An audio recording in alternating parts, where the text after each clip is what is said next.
So now I'd like to introduce Alessandro Testa, who is Associate Professor at the Faculty of Social Sciences, Charles University, Prague. His recent books include Politics of Religion with Tobias Kellner, 2021, Rituality and Social Disorder, 2020, and the forthcoming Ritualizing Cultural Heritage and Re-enchanting Rituals in Europe, coming out this year. Thank you, Alessandro. Thank you, Caroline. Thank you for your invitation. Hello, everybody. Today I will introduce this topic that I have already introduced a few times before. Perhaps some of you might already be familiar with this idea of popular Frazerism and or as re-enchantment, as we'll see.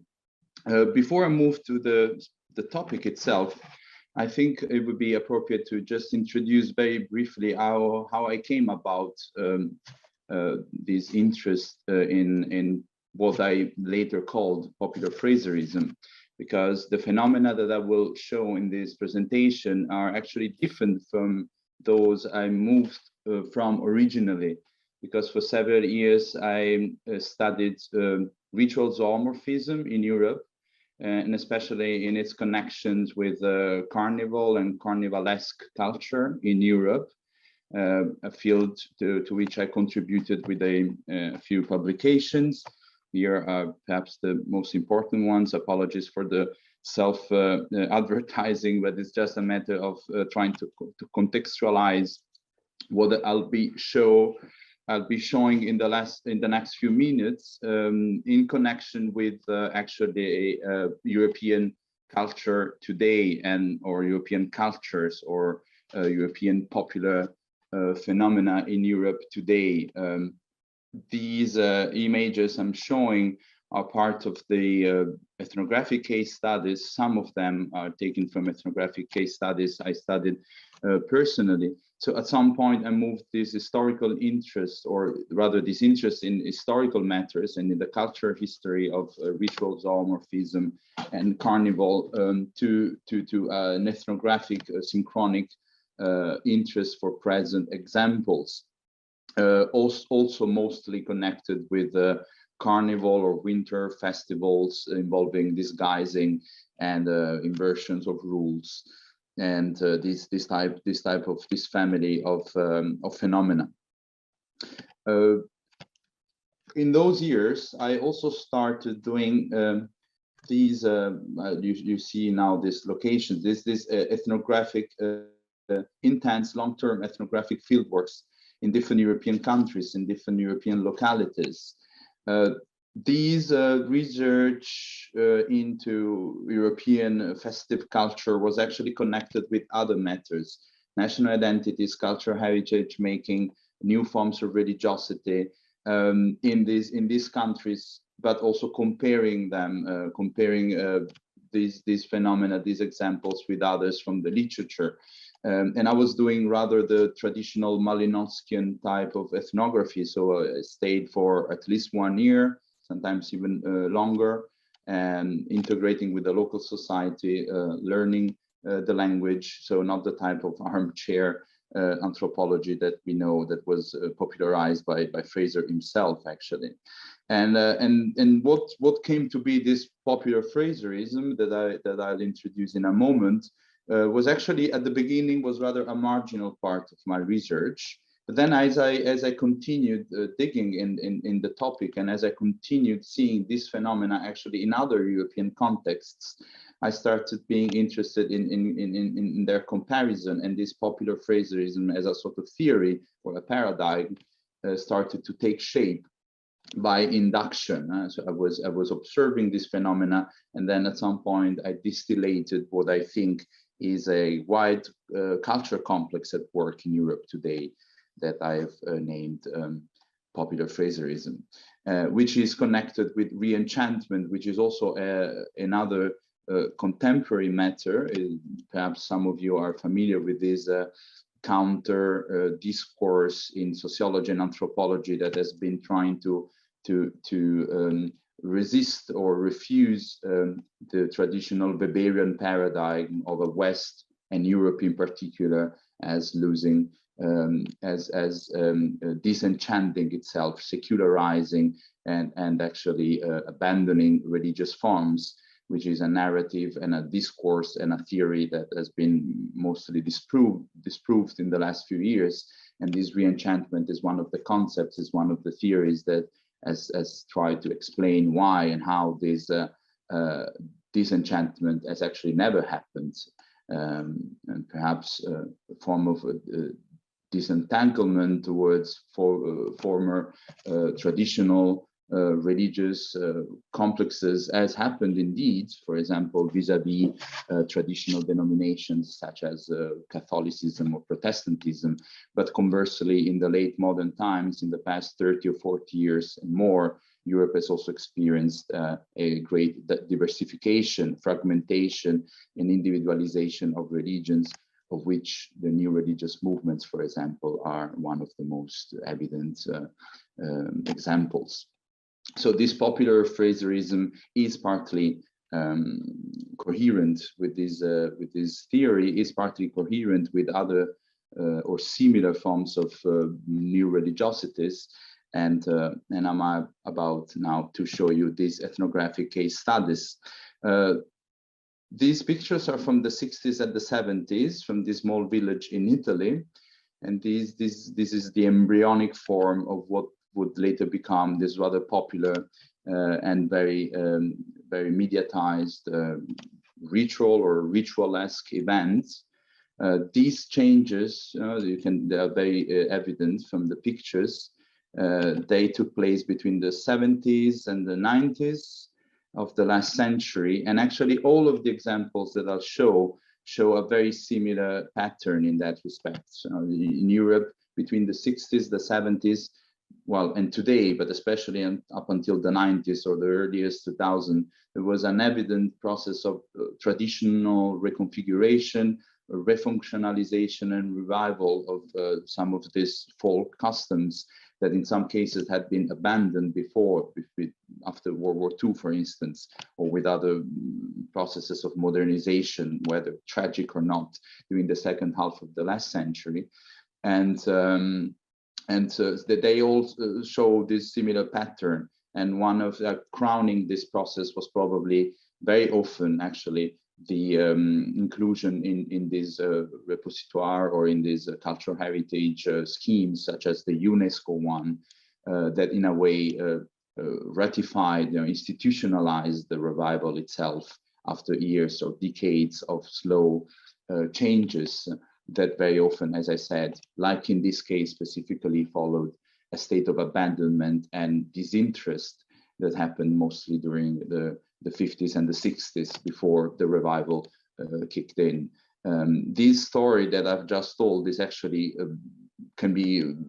is quite similar to all the four case studies that I will show today. So it is rather well accepted by ethnologists and anthropologists of Europe, rather unproblematic, but of course each case retains its own specificities.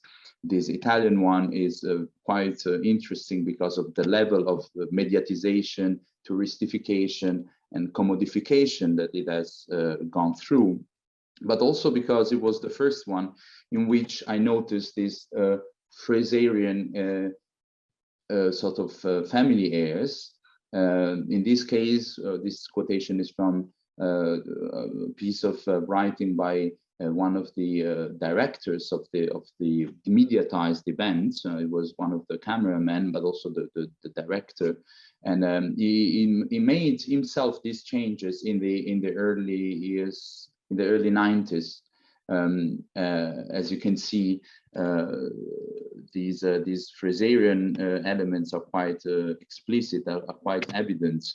The idea of the sacrifice of the animal, or the magical pagan religious aspects, and also this idea of the final gesture of this tossing the handful of grains to secure fertility.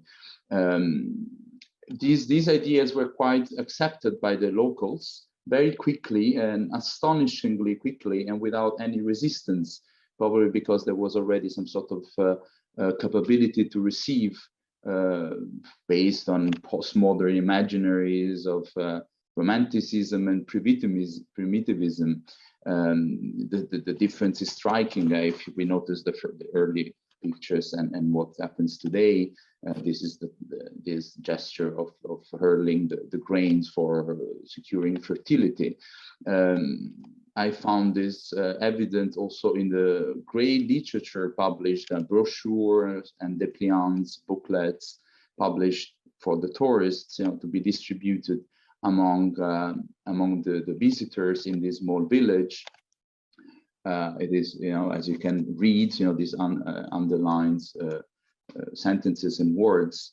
This is quite evident. The paraphrase of the primordial pre-Christian meaning of carnival, the rebirth of nature, the sacrifice, the witches and supernatural figures like the dark messengers, also the hieratic atmosphere, and not only the sacrifice, but actually the resurrection of the deer man, of this folkloric figure that populates these carnival events.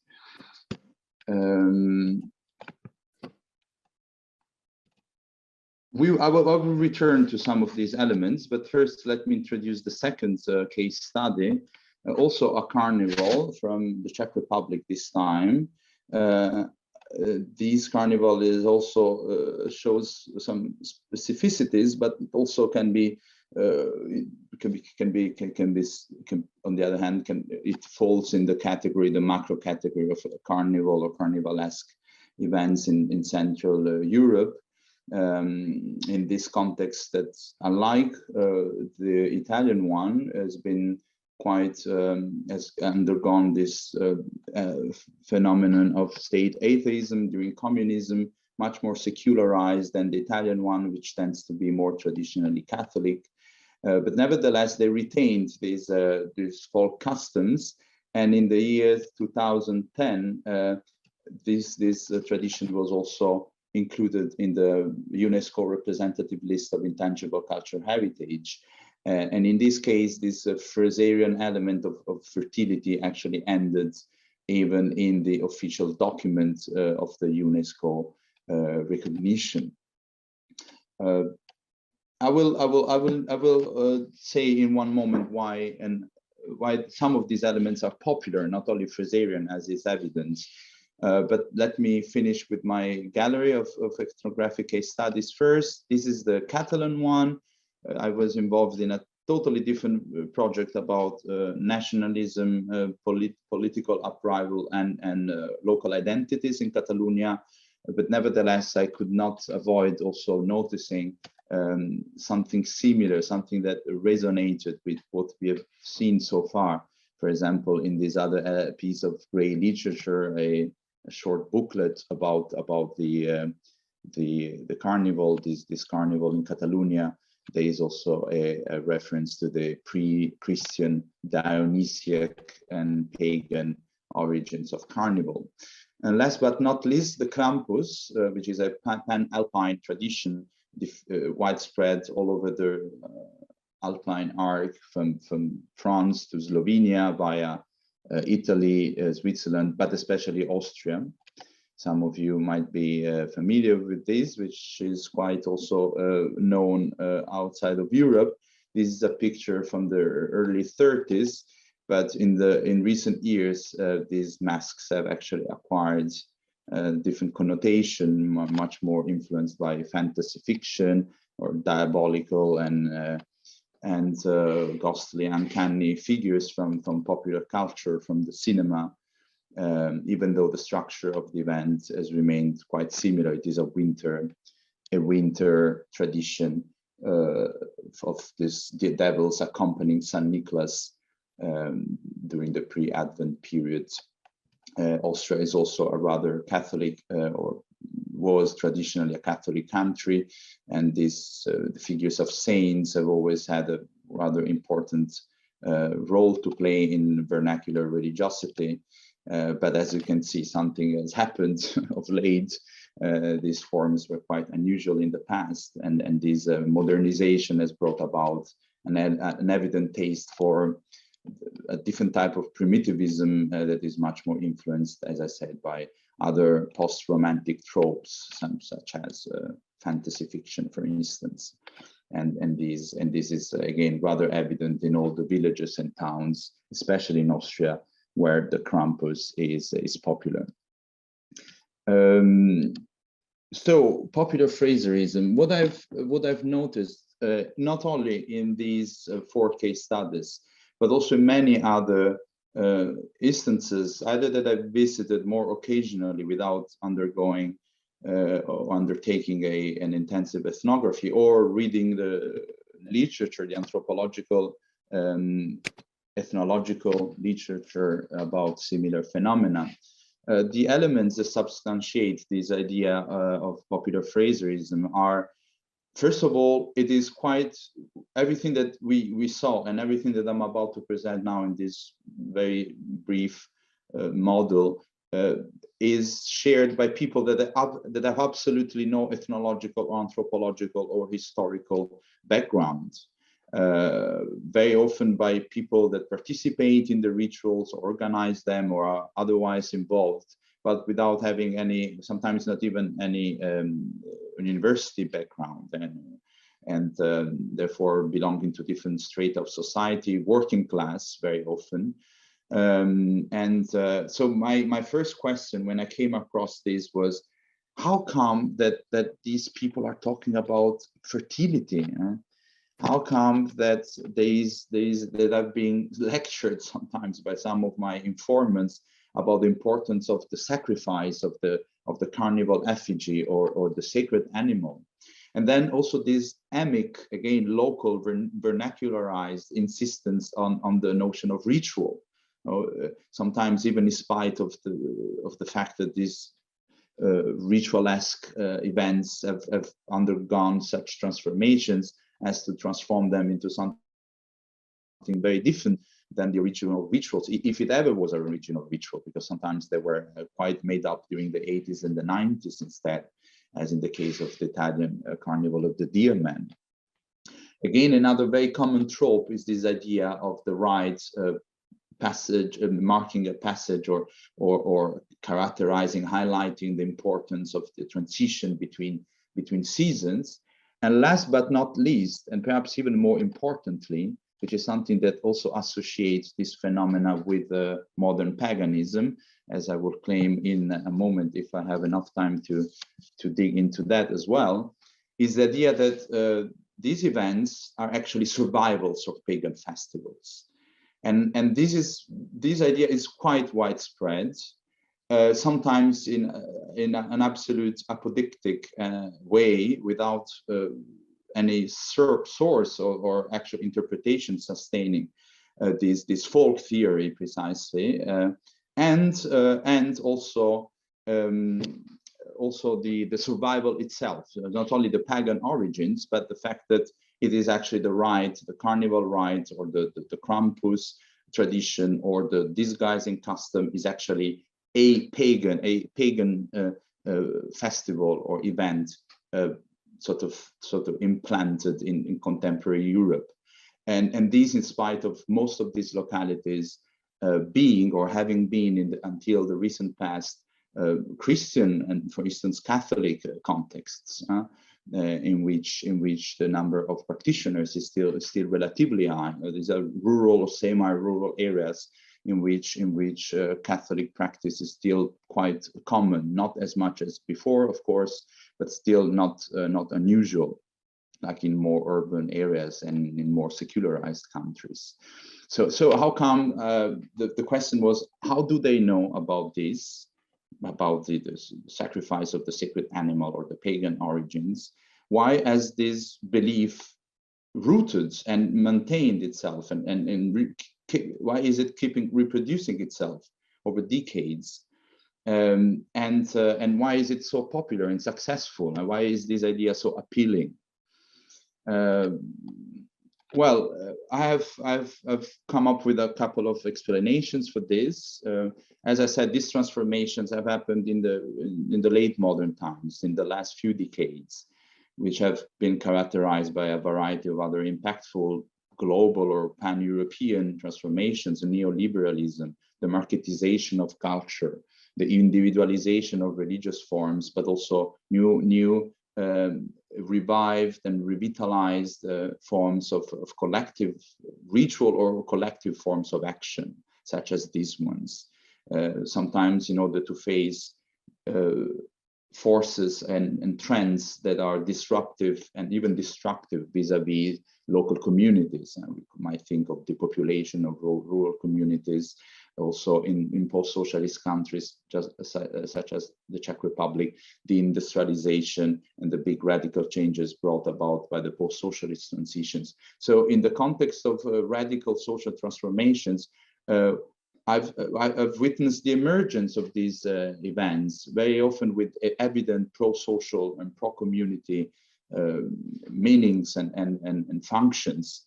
And apparently these Fraserian elements that have in most cases been brought by local ethnographers, amateur ethnographers that played like cultural mediators in these circulation of symbolic circulation of tropes, and these elements that have been transmitted by mostly the authors of this great literature, local ethnographers, particularly socially visible in their context, they've been translated and vehicled and transmitted to the broader public, and they've been surprisingly willingly accepted by the locals. And they've been totally reappropriated, they've been digested in their own way, and they've become a sort of part of the new regime of truth or the official interpretation of some of these events. And but the origins is definitely not only the symbolic or the historical one, but the authorial origins of these ideas is ultimately Frazer himself. And during my ethnographies, I also noticed that many of these local amateur ethnographers were also well read, or they definitely knew Frazer, who was one of their main references. And we know now that they've always been very popular, almost and at times, especially among non-professional anthropologists and historians. So in this process of cultural bricolage that is also common to modern paganism and cultural circulation, these new complexes emerged, and it does offer an explanation and a folk interpretation that can be easily reused and reproduced by the locals of this kind of phenomena. I see that I've run out of time. In one of the former presentations I rehearsed, I actually wanted to draw this parallel with the other Fraserian tropes, especially, but not exclusively in popular culture, but also in modern paganism. But I'm afraid there is no time for that. So I will just offer you a list of publications in which I discuss more thoroughly these ideas that I've shared with you today. And I thank you for your attention, and I am eager to read or hear your questions. Thank you. Thank you, Alessandro. That was very, very interesting.